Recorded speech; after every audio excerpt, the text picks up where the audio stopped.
welcome to our deep dive, you guys, into using tech to learn English. We're going to be looking at a bunch of articles and how-to guides, even some cool stories about people who use tech to learn. And I'm pretty excited to see how we can all use our devices and stuff to help us learn. You know what I mean? Yeah, it's really come a long way. Learning English used to be all about memorizing vocab and all these grammar rules, but now tech can actually make it a lot more fun, and you can really personalize it to kind of make it work for you. I've heard a lot about these apps that can teach you stuff, like during your breaks and stuff, when you have a few minutes. What do you think about those? Oh, yeah, for sure. There are tons of great apps out there, like Babbel and Memrise. Those are really good for learning new words and grammar. They have these bite-sized lessons, so you don't feel overwhelmed. And they use this thing called spaced repetition. Spaced repetition? Yeah. So basically, it means you review what you learned, but at different times. So you might learn a new word today, and then the app will remind you about it tomorrow, and then again a few days later. And that really helps you remember it for good. So that's how those apps work. I've noticed that some of them have games and quizzes. Is that part of the spaced repetition? Yeah, definitely. It helps make it more fun, so you'll want to keep using the app. But it's not just about having fun. Those games and quizzes are actually designed to help you remember what you learned. That's cool. So it's not like you're just wasting time playing games. You're actually learning at the same time. Exactly. That makes sense. But do you think that sometimes those apps might oversimplify the grammar? Yeah, that's a good point. I think it's important to remember that apps are a good starting point. They can give you a basic understanding. But if you really want to master English grammar, you'll probably need to use other resources too, like grammar books or online courses. So it's like using the app to get started. And then you can go deeper later on if you want to. That makes sense.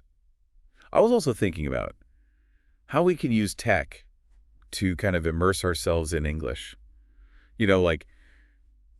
I've heard about changing your phone settings to English, but does that really work? I mean, just being surrounded by the language, does that really make a difference? Yeah, for sure, it can. It's kind of like if you visit a new city, you might not be studying a map, but just by walking around. You start to get a feel for the place. It's the same with language. When you're constantly exposed to English, even in small ways, you're kind of absorbing it without even realizing it. So it's like picking up the language just by being around it. Exactly. I can see how that would work. Like if you change your phone settings, you're forced to read everything in English. Right. You're navigating menus, reading notifications, and all that stuff. It's all in English. So even if you don't understand every single word, you're still getting used to seeing the language and hearing it, too. Yeah, exactly. That's pretty cool. I like that. So it's not just about studying. It's about creating an environment where you're surrounded by English. That makes sense. So what about things like watching movies or listening to music? Can that help, too? Oh, definitely. Those are great ways to immerse yourself in English. You can start by watching your favorite shows or movies with English subtitles. And you'll be surprised how quickly you start picking up new words and phrases. So you're kind of learning without even realizing it, just by watching something you enjoy. Exactly. And what about music? Music can help too. Just listening to English songs can help you get familiar with the sounds of the language, the rhythm. It's kind of like training your ear. Yeah, you're getting used to the sounds and the way words are pronounced. That makes sense. So it's like we can use all these different things to create this immersive experience. Right. And it doesn't have to be overwhelming. Like you don't have to change everything to English all at once. No, definitely not. You can start small. Like maybe just change your phone settings first, and then once you're comfortable with that, you can add another device. Yeah. Or another platform. So it's like taking it one step at a time. That's good advice. I think I might try that. Change my phone settings to English and see how it goes. I think you'll be surprised how much it helps. I hope so. This is all really interesting. I'm learning a lot. Me too. So what about video games? Have you ever thought about using video games to practice English? Oh, yeah, definitely. Video games can be a great way to practice, especially if you play online with other people, because then you can actually chat with them and practice your speaking skills. That's a good idea. I never thought about using video games that way. It can be really fun. Yeah. But I'm wondering, isn't the language in video games kind of like slangy? Yeah, sometimes. It depends on the game. So wouldn't that be bad for learning English? Well, it's good to be aware of different types of language, like slang and colloquialisms, because you'll hear them in real life. But it's also important to know when to use them. So you're saying it's okay to learn slang. Yeah, Eh. as long as you know when it's appropriate to use it. That makes sense. I guess it's all about context. Right. Okay, so what about social media? Can we use social media to learn English? Oh, absolutely. Social media is a goldmine for English learners. Think about it. You're already spending time on these platforms, so why not make that time work double duty? You can follow English language accounts that interest you, read captions, watch short videos, and even engage in the comments section. That's a good point. I never thought about using social media that way. It's a really easy way to expose yourself to authentic language use and pick up new vocabulary, and you can even practice your writing skills. I like that. So it's like another way to immerse yourself in English Right. just by doing something you already do. Exactly. Okay, so we've talked about apps and immersion and even using social media. But what about actually talking to native speakers? Right. That's really important too. If you want to become fluent, you need to practice speaking, and the best way to do that is to talk to native speakers. But how do you find native speakers to talk to? Well, there are actually websites and apps for that, like HelloTalk and Tandem. They connect you with native English speakers Yep. from all over the world. Really? Yeah, and they also want to learn your language, so you can help each other. That sounds cool. But I have to admit, I'm a little nervous about talking to strangers in English. I understand. It can be intimidating. Yeah. But remember, the other person is probably nervous too. Everyone on these platforms is there to learn and support each other. So it's like a community of learners. Exactly. That makes me feel better. Maybe I'll give it a try. I think you should. Okay. So we've covered a lot of ground here. We've talked about creating an immersive environment, using apps, playing video games, and even talking to native speakers. Mhm. But what if you want to focus on specific skills, like writing or pronunciation? Yeah, there are some great tools for that too. Like what? Well, for writing, there's a tool called Grammarly. Grammarly. Yeah, it's like having a personal editor right there on your computer. I think I've heard of that. It can catch grammar errors and suggest improvements. And it can even explain why those suggestions are better. Wow. So it's not just about fixing mistakes, it's about learning how to write better. That sounds really useful. It is. It can also analyze your writing style and your tone Yeah. and your clarity so you can communicate more effectively in different contexts. That's amazing. Yeah. So what about pronunciation? For pronunciation, there are apps that can help with that too. Really? Yeah. One example is Elsa Speak. Elsa Speak. Yeah. It uses speech recognition technology Mhm. to analyze your pronunciation and give you personalized feedback. So it's like having a pronunciation coach in your pocket. Exactly. That's really cool. Are there any other ways to work on pronunciation using tech? Yeah, for sure. You can listen to podcasts or audiobooks and pay attention to how the speakers pronounce words. You can even rewind and repeat sections to practice saying the words yourself. That's a great tip. I love listening to podcasts. Mhm. I'll definitely try that. Okay, so we've talked about a lot of different tools, but I'm really curious about this idea of thinking in English. You know, like not having to translate everything in your head. Right. That seems like the ultimate goal. It is. It's when you've truly internalized the language. But how do you get to that point? Well, there are some techniques you can try. Like what? One technique is labeling your surroundings in English. Labeling your surroundings. Yeah. So instead of thinking, that's a table, you think, that's a table. Oh, I see. It sounds simple, but it really helps to train your brain Yeah. to think in English. So you're basically creating new associations in your mind. Exactly. And you use tech to help with this? Yeah, definitely. You can use your phone to take pictures of things and then label them in English using a photo editing app. That's a good idea. Or you can use digital sticky notes on your computer to label icons and folders. I like that. It's a fun way to incorporate English into your daily routine. Okay, so what about speaking? Are there any tech-based strategies for getting more comfortable with thinking and speaking in English? Yeah. Remember those internal dialogues we talked about? Uh-huh. Try having those conversations in English. In my head. Yeah. Whether you're planning your day or thinking about what to eat or just reflecting on your thoughts and emotions, do it all in English. That's a good idea. But what if I get stuck? Don't be afraid to use a dictionary or a translation app if you need help. So it's okay to use tools. Yeah. The important thing is to keep the conversation going. Okay, I can try that. I think you'll find that it gets easier over time. I hope so. This has been really helpful. I'm glad. I've learned a lot about how to use tech to learn English. Me too. So is there anything else? Just one final thought. With all these amazing tech tools available, It's easy to get caught up in the technology itself, Uh-huh. but it's important to remember that technology is just a tool.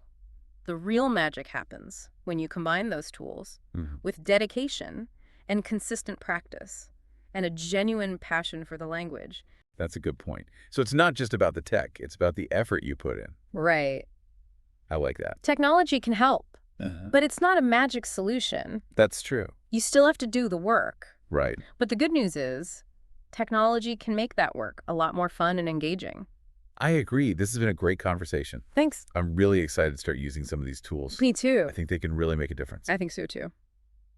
Okay, well, thanks for joining me today. It was my pleasure. And thanks to everyone listening. We'll be back soon with another deep dive. See you then. Bye. Bye. So yeah, like if you change your phone's settings to English, you're basically navigating menus and reading notifications all in English. Okay. I'm starting to see how that can make a difference. Like you're just surrounded by the language all the time. What about things like watching movies or listening to music? Oh yeah, those are great ways to immerse yourself too. You can start by watching your favorite shows or movies with English subtitles. You'd be surprised how much you pick up just by doing that. So you're kind of passively absorbing the language. Exactly. Yeah. And even listening to English music can help you get familiar with the sounds and the rhythm of the language. I can see how that would help. But you know what? I think for some people, it might be a bit overwhelming to suddenly change everything to English, like all their tech settings and stuff. Yeah, you're right. It's important to ease into it. Start small. Maybe just change your phone's language settings first. Okay, so start with one thing and then add more later. Yeah, exactly. Once you're comfortable with that, you can add another device or platform. That makes sense. So it's about finding that balance between challenging yourself, but not overwhelming yourself. Exactly. Speaking of challenging yourself, have you ever thought about using video games to practice English? Oh, yeah, absolutely. Video games can be a fantastic way to practice, especially if you play online with other people. Oh, yeah, because then you can actually chat with them in English. Exactly. You can practice your speaking skills in a more casual setting. I hadn't thought about it that way. But I'm wondering, though, isn't the language used in video games kind of informal, like a lot of slang and stuff? Yeah, sometimes. It depends on the game. So wouldn't that be bad for learning proper English? Well, it's good to be aware of different types of language like slang and colloquialisms because you'll hear them in real life. But it's also important to know when to use them. So it's okay to learn slang as long as you know when it's appropriate to use it. Right. I guess it's all about context. Exactly. So what about social media? Can we use social media to learn English too? Oh, absolutely. Social media is a gold mine for English learners. Really? How so? Well, think about it. You're already spending time on these platforms, so why not make that time work double duty? Oh, that's a good point. You can follow English language accounts that interest you. Okay. Read captions, watch short videos, and even engage in the comments section.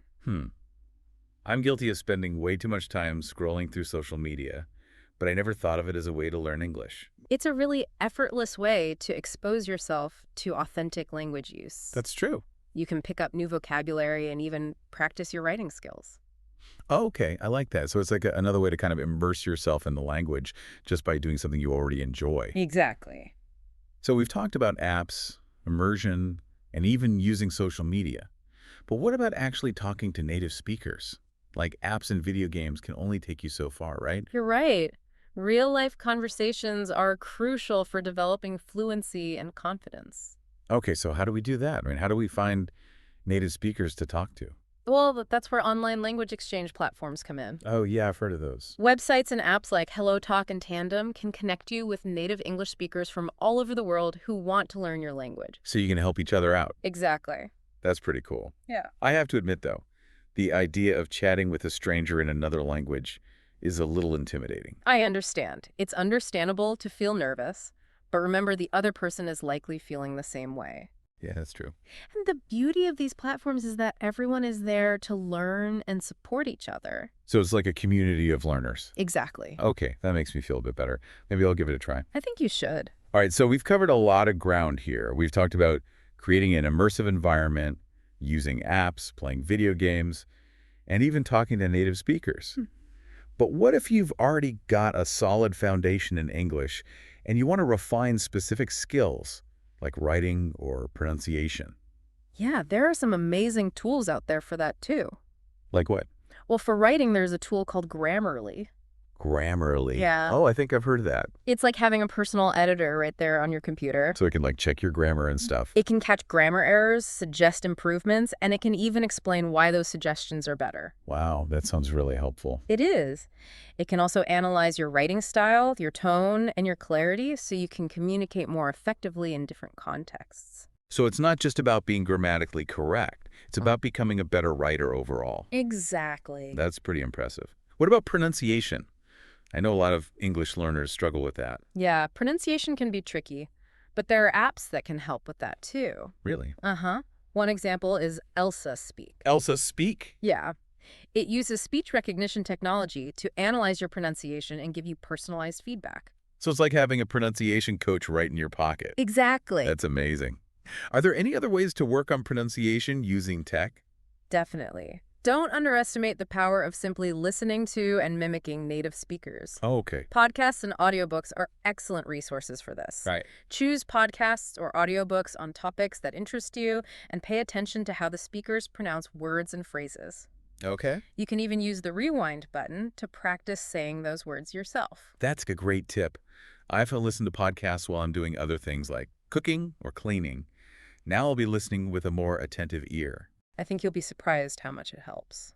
So we've covered a lot of ground here. We've talked about apps, immersion, and even honing specific skills like writing and pronunciation. Yeah. But there's one area I'm particularly curious about. It's this idea of thinking in English. You know, like not having to translate everything in your head. Right. That seems like the ultimate goal for a lot of English learners. It is. But it can also feel kind of elusive. Yeah, it can be challenging. So is there any way technology can help with that? Yeah, it can for sure. It's basically when you've internalized the language so well that you're not translating in your head anymore. Like you're thinking, dreaming, even just talking to yourself, all in English. That sounds incredible, Yeah. but I imagine that takes a while. Like what are some things you can actually do to get to that point? One thing you can try is called labeling. Basically, you just start labeling things around you in English. What do you mean? So like instead of thinking, that's a table, you think, that's a table. Oh, okay, so you're just thinking the word in English. Exactly. It sounds super simple, but it actually helps your brain start making those connections between the objects and their English names. Interesting. So it's like you're rewiring your brain to think in English. Exactly. Can you use tech to help with this at all? Oh, for sure. Like you can actually use your phone to take pictures of things around your house or outside, and then use a photo editing app to label them in English. Oh, that's a cool idea. Kind of like making your own flashcards. Exactly. Or you can even use digital sticky notes on your computer to label all your icons and folders. So it's like you're constantly surrounded by English words. Yeah. What about speaking? Like, how can you get more comfortable thinking and speaking in English? Well, remember those internal dialogues we were talking about earlier? Yeah. Just try having those conversations in English. In my head. Yeah, in your head. It doesn't matter what you're thinking about. Just try to do it in English. Okay, I can try that. Mm-hmm. But sometimes I feel like I get stuck. Mm-hmm. Like I can't think of the right word. Oh, yeah. That happens to everyone. Don't be afraid to use a dictionary or a translation app if you need to. So it's okay to use tools to help me. Of course. The important thing is to just keep practicing. The more you practice, the easier it will become. Okay, that makes sense. Well, this has been an awesome conversation. I've learned so much about using tech to learn English. D2. Anything else you want to add before we wrap up? Just one last thought. You know, with all the amazing tech tools out there these days, it's easy to get kind of obsessed with the tech itself. Right. But it's important to remember that technology is just a tool. Okay. Like the real magic happens when you combine those tools with your own dedication and practice and a genuine passion for the language. That's a really good point. So it's Yeah. not just about the tech. It's about the effort you put in. Exactly. Well said. So to all our listeners out there, we encourage you to explore all the amazing tech tools that are available to help you learn English. But remember to combine those tools with your own hard work and passion. That's the real key to success. Learning a new language is a journey, and it can be challenging at times, but it's also incredibly rewarding. So keep practicing, keep exploring, and never give up on your dreams. And remember, we're here to support you along the way. Thanks for joining us on this deep dive into learning English with technology. We hope you found it helpful and inspiring. We'll see you next time. Bye, everyone.